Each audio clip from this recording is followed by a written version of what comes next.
اپنے گھر والوں کی اصلاح کرنا خود اپنی اصلاح کے لیے بھی ضروری ہے، کیونکہ آدمی اس وقت تک اصلاح کی ذمہ داری اصلاح پر نہیں چل سکتا جب تک کہ اس کے ارد گرد کا ماحول بھی اصلاح والا نہ ہو، اور خصوصاً گھر کا ماحول جس میں زندگی کا ایک بڑا وقت گزرتا ہے اور اس کی زندگی کے بہت فیصلے اس گھر والوں کو سامنے رکھ کر ہوتے ہیں، اگر وہاں اصلاح نہ ہو تو اس کے لیے اپنے لیے دین پہ چلنا مشکل ہے، اور یہ خود کئی موقع پہ دین سے دستبردار ہونا پڑتا ہے۔ تو فرمایا اپنے گھر والوں کی اصلاح کرنا خود اپنی اصلاح کے لیے بھی ضروری ہے، بدون اس کے خود اس کی اپنی اصلاح ناتمام ہے، بدون اس کے خود اس کی اپنی اصلاح ناتمام ہے۔ حضرت نے فرمایا بعض لوگ وہ ہیں جو بظاہر خود تو اعمال صالحہ کرتے ہیں اور گناہوں سے بچتے ہیں، فرمایا بعض لوگ وہ ہیں جو بظاہر خود تو اعمال صالحہ کرتے ہیں اور گناہوں سے بچتے ہیں، مگر اس کے ساتھ ہی ان لوگوں کے افعال جو معاصی ہیں اس میں بھی شریک ہوتے رہتے ہیں۔ خود تو نیک ہیں، نیکیاں بھی کرتے ہیں، لیکن خود ان کے گناہوں میں شریک ہوتے رہتے ہیں، ان کی گناہوں کی مجالس میں شریک ہوتے رہتے ہیں، جو خدا کے نافرمان ہیں، محض اس خیال سے کہ یہ دنیا ہے، اس میں رہتے ہوئے برادری کنبے کو کیسے چھوڑا جا سکتا ہے، اور یہ مقولہ زبان پہ ہوتا ہے، میاں دین سے دنیا تھامنا بھاری ہے، اور یوں کہا کرتے ہیں میاں دین سے دنیا تھامنا بھاری ہے، اور یوں ان کی مجالس میں گناہوں میں شریک ہوتے رہتے ہیں۔ بعض وہ ہیں جو شریک تو نہیں ہوتے مگر دیکھ کر ان کو منکرات سے نفرت بھی نہیں ہوتی،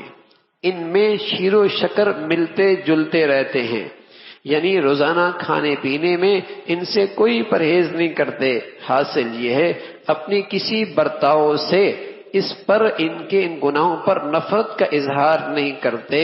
اور اس پر شرکت اور سکوت ایک مستقل گناہ ہے، ان گناہوں میں شرکت گناہ ہے اور ان پر سکوت اور خاموش رہنا یہ بھی گناہ ہے، اس کا ابتلا ہے۔ پھر نتیجہ یہ ہے کہ جب مصائب آتے ہیں تو پھر یہ شکوہ نہ ہو کہ ہم پر کیوں آ گئے۔ حضور علیہ الصلوۃ والسلام کی حدیث شریف میں سابقہ کا قصہ بیان فرمایا ہے کہ جبرائیل علیہ الصلوۃ والسلام کو حکم ہوا کہ فلاں بستی کو الٹ دو، عرض کیا اے اللہ فلاں شخص اس بستی میں ایسا ہے اس نے کبھی کوئی آپ کی نافرمانی نہیں کی، ایسا شخص بھی ہے جس نے کبھی آپ کی نافرمانی نہیں کی، حق تعالیٰ فرماتے ہیں اس کے ساتھ الٹ دو، وہ بھی انہی میں سے، اس لیے کہ ہماری نافرمانی دیکھتا تھا اور کبھی اس کے تیور میں بل نہ پڑتا تھا، ہماری نافرمانی دیکھتا تھا اور کبھی اس کے تیور پہ بل نہ پڑتا تھا۔ تو میرے عزیزو اگر گھر کی اصلاح نہ ہو تو بس اوقات آدمی اس گناہ کا مرتکب ہوتا، خاموش رہنا پڑتا ہے یا ان کے گناہوں میں شریک ہونا پڑتا ہے، خاموش رہنا پڑتا ہے یا ان کے گناہوں میں شریک ہونا پڑتا ہے۔ تو گھر کی اصلاح بھی اپنی اصلاح کا ایک بڑا حصہ ہے، اس کے بغیر اپنی اصلاح نہیں رہ سکتی اور اپنی اصلاح نہیں ہو سکتی۔ فرمایا دیکھو بھائی اس کی مثال تو دنیا میں موجود ہے، جو شخص حکومت اور سلطنت کے باغیوں سے میل رکھتا ہے، جو شخص حکومت اور سلطنت کے باغیوں سے میل جول رکھتا ہے وہ بھی باغیوں میں شمار ہوتا ہے، جو شخص سلطنت اور سلطنت کے باغیوں سے میل جول رکھتا ہے یا ان کو امداد دیتا ہے وہ شخص بھی باغیوں میں شمار کیا جاتا ہے۔ ہم جس کے وفادار ہیں وفاداری اسی وقت تک ہے کہ ہم اس کے دشمنوں سے نہ ملیں اور نہ ایسے شخص کو وفاداری نہ کہیں گے جو دشمنوں سے ملے۔ یہ تو عجیب بات ہے، دوستوں کی صف میں بھی کھڑا آتا ہے اور دشمنوں کی صف میں بھی کھڑا ہوتا ہے،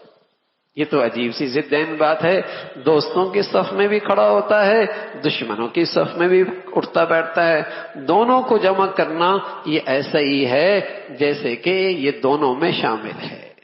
تو میرے عزیزو جہاں اپنی اصلاح کی فکر بہت مبارک ہے وہاں بہت درد کے ساتھ اور بہت فکر کے ساتھ ہم اپنے گھروں کی اصلاح کی بھی فکر کریں،